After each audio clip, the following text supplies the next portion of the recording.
장기노트 78번째 시간입니다. 당신은 얼마나 소중한 사람입니까? 오늘 이런 질문을 던졌는데요. 여러분 얼마나 소중한 사람입니까? 우리 보혜쌤은 얼마나 소중한 사람입니까?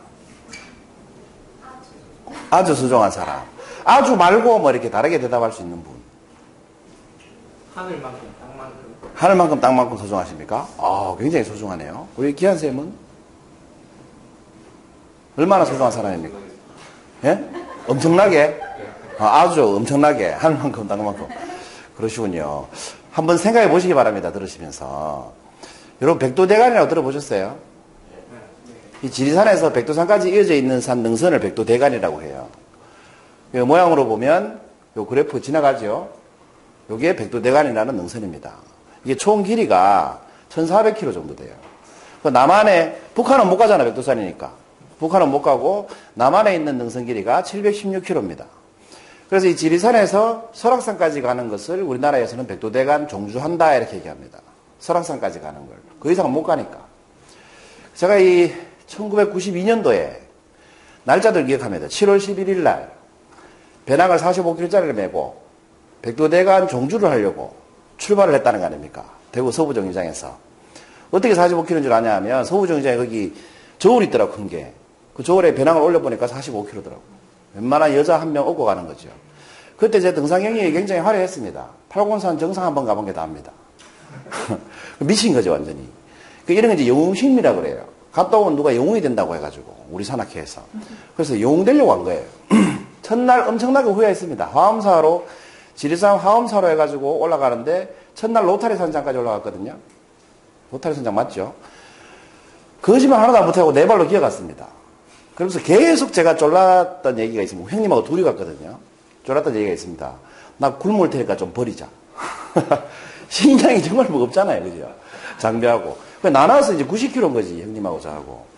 근데 여러분, 이 종주를 해보면, 중간에 이제 덕유산도 나오고, 뭐, 지리산도 유명한 산이고, 이렇게 유명한 산들이 나오잖아요. 근데 그 산과 산 사이의 능선상에 있는 산들은 다 야산입니다. 그 이름이 하나도 없는 산이죠. 야산의 특징이 뭘까요? 길이 없습니다. 여러분, 군대 갔다 오신 분은 독도법이라고 아시죠? 그 지도 하나, 나침반 하나 들고, 독도에서 그 길을 찾아갔습니다. 독도에서. 그래서 매일 10시간씩 15일을 걸었습니다. 15일 걸었다는 말은 원래 49박 50일 예정이었는데 15일 만에 실패했다는 얘기입니다. 왜냐하면 형님이 허리를 다쳐가지고 실패를 어쩔 수 없이 하산을 해야 했어요. 그래서 걸어간 곳이 어디냐면 지리산 하엄사에서 출발해서 김천직지사 뒤에 있는 화학산까지 산등선으로 걸어갔습니다. 매일 15km 안팎으로 아침 7시부터 저녁 7시까지 걸었습니다. 하루 종일. 또 뭐 형제간에 둘이 그래 할 말도 없죠. 말없이 계속 걷기만 했습니다. 그리고 보름 동안 하루도 안 빼놓고 비를 다 맞았습니다. 장마철이었거든요. 7월 11일.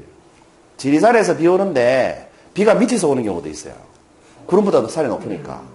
또 어떤 때는 이렇게 햇볕 반짝거리고 쉬고 있는데 뒤통수에서 빗소리가 들려요. 그러면서 구름이 다 이제 걸배 만들어 놓고 지나가고 이랬어요. 그런 식으로 이제 여러 가지 경험을 많이 했는데 여러분 이렇게 보름 동안 산을 걸으면 한 3일 정도 빼놓고 사람 구경을 못했어요. 다 야산이니까, 등산로가 아니니까. 산에 가면 제일 무서운 게 뭔지 아세요? 짐승일 것 같죠? 늑대 우는 소리도 막 들리고 그래요. 사람이 제일 무서워요. 사람이 안 다니는 길에서 사람을 만나면 그 사람이 제일 무섭지. 사람 나타날까봐 겁나더라고. 사람 나타날까봐. 그 텐트 지고 늘 산 등산에서 잤습니다. 그리고 우리는 또 음식 문화가 밥을 먹어야 되잖아요. 그래서 늘 물을 지고 다녀야 되니까 너무 무거운 거예요. 또 비바람 치는데 비 오는데 텐트 치고 비 오는데 텐트 걷고 이러면서 그 안에서 해 먹어야 되잖아요. 그러니까 안에서 먹다가 후라이라고 아시죠? 텐트 후라이. 이렇게 텐트 이렇게 방수대로 씌우는 거. 그것도 빵꾸 내 먹고 그렇게 했던 기억이 나는데 아무튼 고생을 많이 했어요. 그리고 일주일 만에 덕유산에서 우리 일행을 만나가 그 45km라는 게 일주일치 실량입니다. 일주일치. 그러니까 49박 50일이니까 누가 중간에 갖다 줘야 되잖아요. 그래서 덕유산에서 우리 산악회 동료들이 덕유산 정상으로 올라와서 이제 식량을 건네주면 그걸 받고 또 일주일 가는 거예요. 그런 식으로 이제 가는 건데 그 일주일 만에 사람을 보니까 얼마나 반갑던지 여러분 그때 제가 깨달은 게 있어요. 진짜 원수하고 사는 게 나아요. 혼자 사는 것보다는. 사람이 정말 그리워요. 대충 좋아했던 사람은 굉장히 좋아하는 사람으로 느껴지고 뭐 보고 싶어서 막 눈물이 나고 일기장을 아직도 제가 가지고 있습니다. 근데 안 봅니다. 눈물이 나서. 고생을 정말 많이 했어요. 그러다가 이게 동료를 만나고 출발한 그 다음날, 이 해는 어둑어둑 떨어지는데 길을 잊어본 거예요. 그 길이 없는 거야. 근데 비가 이렇게 소리 없이 오는 비 아시죠? 부슬부슬부슬. 비는 오는데 소리가 안 나는 부슬부슬부슬. 비가 오는데, 야, 길을 못 찾겠고, 해는 떨어져 가고, 텐트 칠 데는 없고, 그때 이런 생각이 들더라고.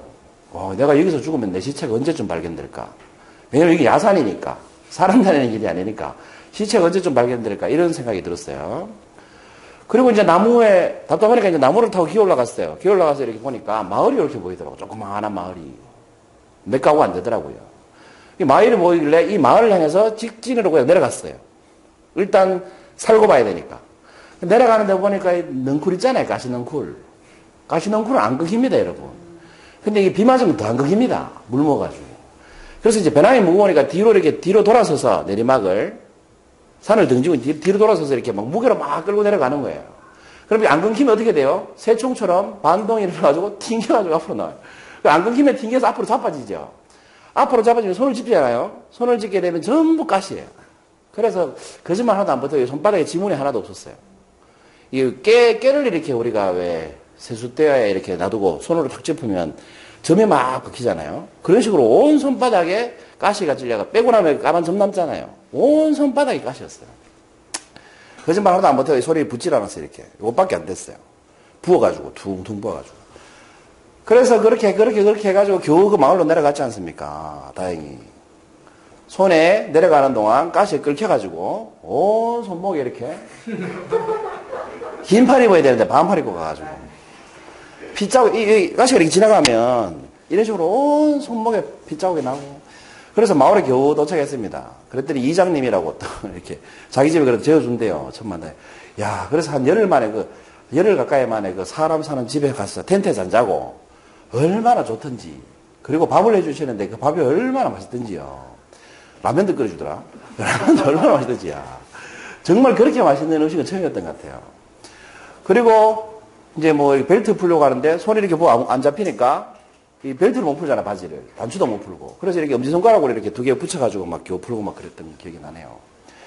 그런데 그 다음날 그 이장님이 저희 보고 그러대. 사실은 니들 간첩인 줄 알았다고.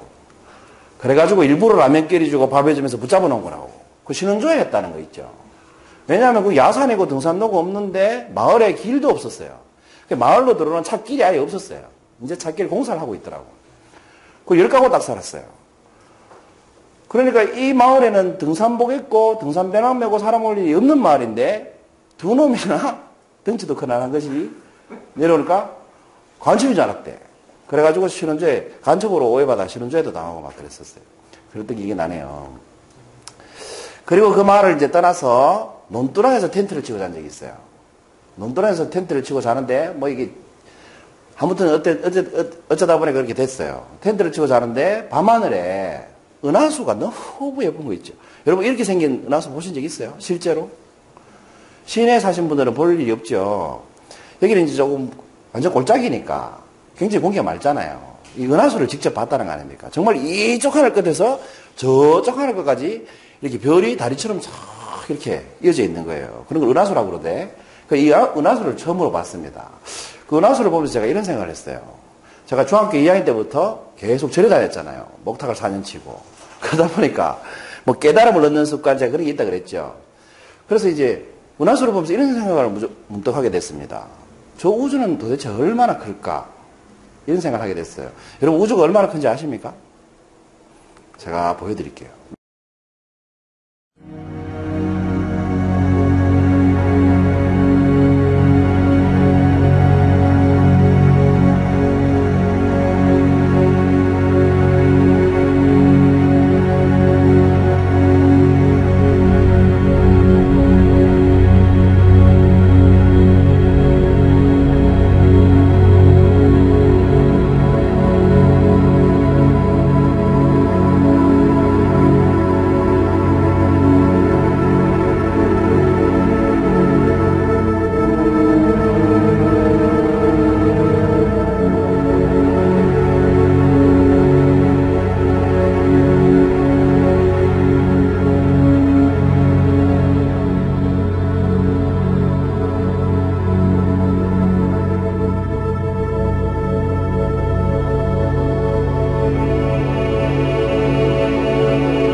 우주 정말 큽니다. 그리고 빛의 속도가 어느 정도 됩니까? 1초에 지구 7바퀴 반 돈다고 해요. 근데 이 빛의 속도로 아까 10만 광년, 100만 광년 뭐 이런 식으로 가야 도달하는 거리, 그게 이제 크기라는 거죠. 근데 빛의 속도가, 그 우주는 빛의 속도보다 더 크기 때문에 빛의 속도 밖에서 쏜 빛은 아직 우리가 못 봤죠. 그 실제로 발견한 것보다 우주가 훨씬 더 크다는 얘기예요. 그리고 별 중에, 인간이 발견한 별 중에 가장 큰 별은 시속 900km로 비행기를 몰았을 때 한 바퀴를 도는데 며칠쯤 걸릴 것 같습니까? 한 바퀴 도는데. 지구는 시속 900km 날면 지구 한 바퀴 도나요? 하루 안에? 돌겠죠? 1100일 걸린답니다. 별이. 근데 그 별이 우주에서는 이 방에 있는 먼지보다 작습니다. 그게 우주라는 건 어마어마하게 큽니다. 다시 은하수로 돌아가서, 아까 은하수 보셨죠? 은하계 보셨잖아요. 다시 이 은하수로 돌아가서 저 우주 속에 지구라는 별은 정말 먼지만큼 작을 텐데 이런 생각이 들었어요. 그리고 지구라는 별에 대구라는 곳은 더 어마어마하게 작잖아요. 대구 이전에 대한민국이 있었겠지. 대한민국에 대구가 있고 대구라는 곳에 또 제가 살던 동네 이름 봉산동. 봉산동이라는 동네는 또 어마어마하게 작죠. 그 봉산동에서 또 김병철이라는 사람이 사는데 이런 사람이 하나 없어진들 무슨 변화가 있겠느냐 이런 생각이 들었던 거예요. 그래서 여러분 자연의 위대함을 맛보면 사람이 자기 자신이 얼마나 작은 존재인지를 느끼게 된다는 거예요. 그래서 그걸 절실히 느꼈어요. 아, 그러면서 이런 생각이 들었어요. 내가 뭐 잘났다고 학교에서 친구들이랑 싸우고 불평하고 살았을까 그런 생각이 들더라고요. 산에서 맨날 땅만 보고 걷다 보니까 이 사람 자체가 소중하다는 것도 깨닫고 그러면서 내가 얼마나 보잘것없는 존재인가라는 걸 깨닫게 됐어요. 근데 여러분 부처님이 태어날 때 이런 말 했다고 하죠. 천상천하 유아독존. 하늘과 땅 사이에 내가 최고다 이런 뜻이에요. 그죠? 유아독존. 이거는 무슨 뜻일까? 이게 달리 들으면 거만해 보이지만 이것은 인간이 그만큼 하늘과 땅 아래 사이에 중요한 존재라는 뜻이죠. 반대로 여러분 생각해 보세요. 정말 인간이 보잘것없고 하찮고 그런 존재일까요? 이 방에 먼지보다 못한 그런 존재일까요? 우주로 봤을 때? 그렇지 않습니다. 여러분 내가 없으면 뭐도 없다? 우주도 없습니다. 우주가 존재할 수 있는 이유는 내가 존재하기 때문이에요. 여러분 그렇지 않아요? 이 강의실이 의미 있는 이유는 여러분이 여기 앉아있기 때문이죠. 만약 이 강의장이 있는데 강의장에 사람이 안 오는 강의장이라면 강의장은 아무 의미가 없죠. 세상 모든 만물은 내가 존재하기 때문에 의미가 있는 겁니다. 그렇지 않습니까? 여러분 얼마나 소중한 사람입니까? 한없이 보잘것없이 느껴질 때는 겸손을 배우면 되고요. 한없이 초라하게 느껴질 때는 반대로 내가 얼마나 소중한 사람인가를 되짚어보면 좋을 것 같아요. 여러분 얼마나 소중한 사람인 것 같아요? 우리는 얼마나 소중한 사람이냐 하면 제 생각에는 이 우주를 증명할 만큼 소중합니다. 내가 없으면 이 우주도 없는 거예요. 그래서 여기 계신 분들은 모두 그만한 가치가 있다는 거지. 여러분이 있기 때문에 제가 있고 제가 있기 때문에 우주가 있는 거예요. 그렇죠? 그래서 늘 자기 자신을 소중히 다루시기 바랍니다. 제일 나쁜 건 자기 비하하는 거예요. 그래서 아무리 내가 힘들고 초라하고 없어 보여도 그럴 때마다 이런 말을 되새겨보세요. 내가 있으니까 우주도 있는 거지.